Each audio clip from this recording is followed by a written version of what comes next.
In 1977, Lynyrd Skynyrd was flying high until one song seemed to predict their fall.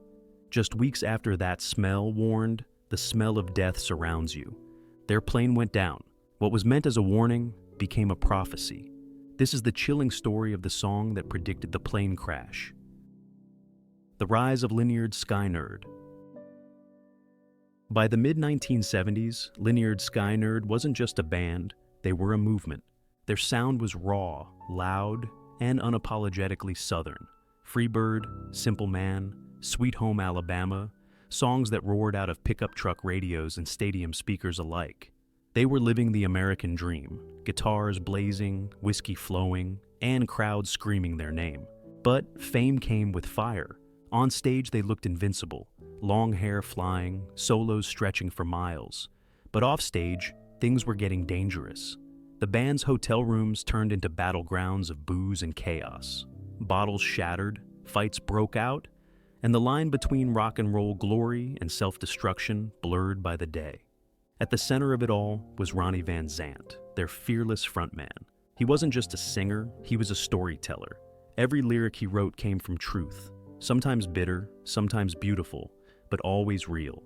Ronnie had a reputation for being brutally honest, and that honesty came with a dark edge. He'd fight anyone who challenged him, drink anyone under the table, and still walk on stage the next night like nothing happened. But those close to him noticed something changing. Beneath the bravado, Ronnie had started talking about death, about fate, about how he wouldn't live long. He once told friends, "I'll go out with my boots on." That wasn't just tough talk, he meant it. The band's success kept rising, but so did the danger. Car crashes, overdoses, near-death nights. It felt like a curse chasing them from one gig to the next. When guitarist Gary Rossington crashed his car into a tree after a marathon of partying, it shook Ronnie to his core. It wasn't just another reckless night, it was a mirror. He saw the road they were on, and where it led. So he did what he always did when life hit hard. He turned pain into poetry. He picked up his pen, stared into the chaos around him, and began writing a song that would change everything. A song that smelled like warning and death. Next, the chilling birth of That Smell. Writing That Smell, a warning born in chaos. After Gary Rossington's wreck, Ronnie Van Zant couldn't shake the image of twisted metal and flashing lights. He'd watched his band nearly lose a brother to excess, and deep down, he knew they were next. Instead of preaching, he wrote, that's how Ronnie processed pain, through lyrics sharp enough to cut. He sat with a guitar, cigarette in hand, surrounded by the hangover haze of the tour house, and began to bleed truth onto paper. The opening line came first. Whiskey bottles and brand new cars, oak tree, you're in my way. It wasn't poetry, it was reality. The song poured out like confession and curse all at once. Angel of darkness upon you, you're gonna smell that smell. Each line was a mirror reflecting their lifestyle, fast, reckless, and one bad night away from tragedy. He wasn't trying to write a hit, he was trying to write a warning. Bandmates thought it was dark humor. To them, That Smell was just Ronnie being dramatic again, turning their chaos into music. But those closest to him could feel the shift. Ronnie was uneasy. He'd tell people strange things like, I ain't gonna make it to 30. He'd look around the room and say, something's coming for us. Even the way he sang it in the studio sent chills. He wasn't belting, he was confessing. Every smell of death felt personal, like he already knew how close it was. Producer Tom Dowd later said the room went silent when Ronnie recorded that take. Nobody joked, nobody moved. When the track was finished, it didn't sound like the usual Skynyrd anthem. It sounded haunted. Behind the swaggering guitars and southern drawl was a sense of doom, a band singing its own eulogy without realizing it. Ronnie shrugged it off with a smirk, but something in his eyes said otherwise.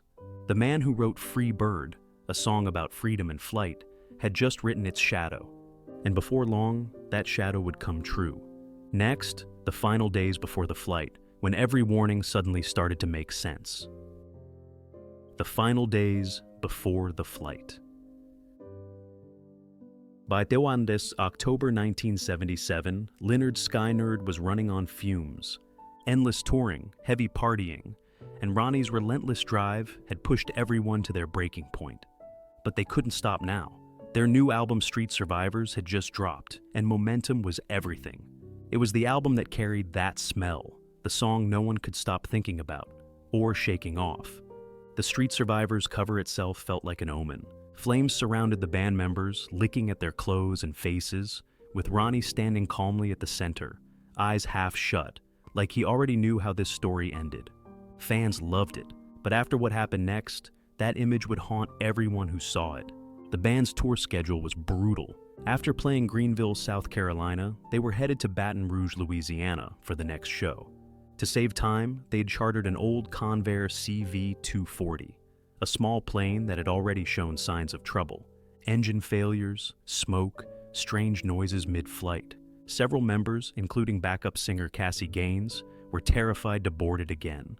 Crew members begged management to replace it with a safer one, but Ronnie Van Zant, always defiant, always sure, dismissed their worries.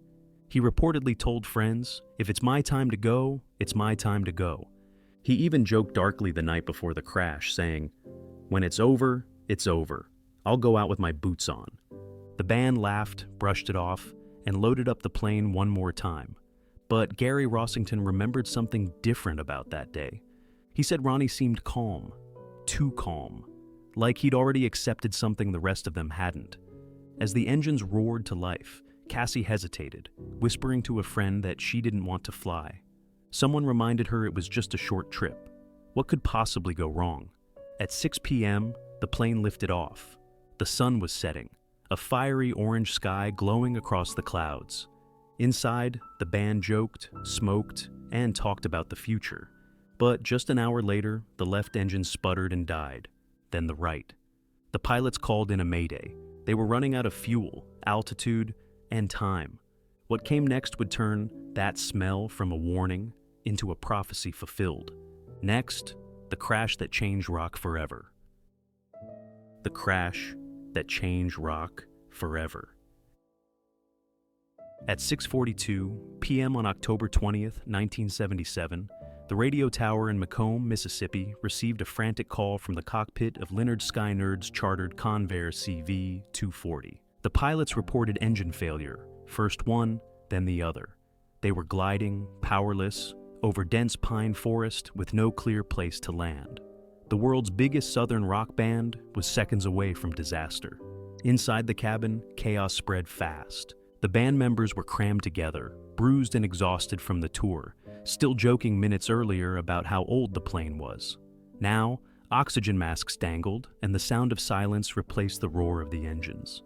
Keyboardist Billy Powell recalled later, "We all knew. It was like slow motion. Ronnie Van Zant, calm even in panic, simply stood up, looked around, and whispered, 'If it's our time, it's our time.' He walked to the front of the plane, near his bandmates Steve and Cassie Gaines. Moments later, the Convair sliced through the tops of pine trees, ripping off the wings before slamming into the ground. The impact was catastrophic. The fuselage split apart, scattering equipment, luggage, and bodies across the swampy field. Ronnie Van Zant, Steve Gaines, Cassie Gaines, assistant road manager Dean Kilpatrick, and both pilots were killed instantly. The survivors were barely conscious. Gary Rossington with multiple broken bones, Billy Powell with a smashed face, and dozens more covered in fuel and mud. Locals from nearby Gillsburg rushed through the woods, hearing screams in the distance. They pulled survivors out with flashlights, using makeshift stretchers to carry them to safety. When rescuers arrived, they described the scent of burning metal, oil, and pine mixed with something unmistakably eerie. "Ooh, that smell! The smell of death surrounds you." Those lyrics echoed through fans' minds as the news broke across the country. The same song that warned of recklessness and mortality had just foreshadowed its writer's fate. Radio stations pulled "That Smell" and even the Street Survivors album cover, calling it too haunting to play. But for millions of fans, that song became more than music. It became a prophecy. A chilling reminder that sometimes words written in pain can predict tragedy more clearly than anyone dares to believe. Next, the aftermath, survivors' guilt, and the legend that refused to die. Aftermath, music that haunts the living. The morning after the crash, the world woke up to headlines that didn't seem real. Rock band Lynyrd Skynyrd killed in plane crash. Fans were in shock. Radio stations played Free Bird on repeat. And across America, the question echoed. How could a band that just warned about death become its victim? The survivors were barely clinging to life. Gary Rossington, the only original member to survive, woke up in a hospital bed with broken arms, legs, and ribs. Billy Powell's face was so badly torn that doctors weren't sure he'd ever perform again. Yet the physical wounds weren't the hardest part. It was the guilt. Rossington would later say, "Every time I hear that smell, I see that plane. I smell the fuel, I hear the screams." In the days that followed, the band's families gathered, shattered by grief. Ronnie's wife, Judy, couldn't believe it. He had always talked about dying young, but no one thought he meant it literally. She said later, "He always knew he wouldn't live long. He used to tell me not to cry when he was gone, that he'd just be somewhere better." When Street Survivors hit stores a week later, it didn't feel like a celebration. It felt like a memorial. The album cover showing the band surrounded by flames was pulled almost immediately. MCA Records replaced it with a plain black background, but by then, the image had already become legend. The band engulfed in fire, as if foreshadowing their fate.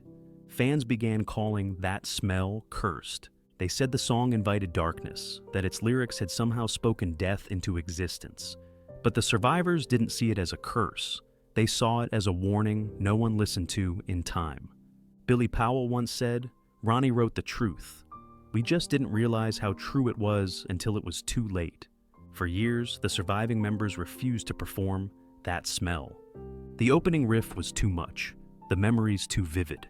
Every note felt like a ghost returning. But legends don't stay buried. As time passed, the song became sacred, not a curse, but a message. A haunting reminder that sometimes the loudest warnings come from those who already sense the end. Next, the myth, the curse, and the legacy that still chills fans to this day. The curse, the legacy, and what it meant. Even decades later, that smell refuses to fade. Every October, fans gather to remember the crash, lighting candles, playing old vinyl, and revisiting the song that feels less like rock and more like prophecy. For many, Ronnie Van Zant wasn't just a singer. He was a man who somehow saw his own ending before it came. Ronnie had always been drawn to the idea of fate. Friends said he talked about death with a strange calmness, like someone who had already accepted it.